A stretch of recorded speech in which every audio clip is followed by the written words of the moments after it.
Hi, welcome back. Let's conclude the chapter. In this chapter, we learn that which kind of different knowledge we need to acquire around our ideas.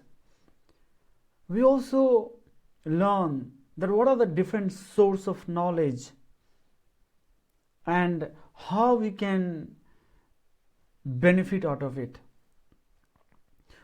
We try to understand that how we can develop the knowledge we acquired and what should be our knowledge acquisition strategy.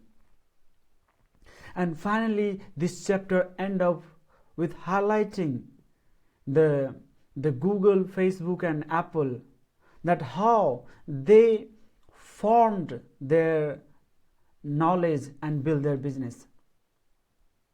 There is no doubt that before Google came in existence, they grabbed all the required knowledge they needed to have. Before Facebook came in existence, they worked harder to acquire all the knowledge they needed to have. In the same way, Apple. But the Apple story, as we know, is a bit different because the different people has the different expertise. They come together and build something awesome. With time, with failure, with success, they learn and they gone ahead. So this is how the knowledge has to be organized.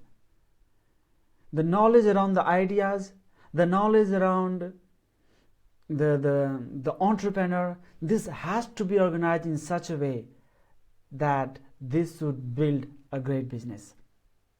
So I will leave you now for this chapter. See you soon in the next chapter. Thank you again for your attention and watching this video.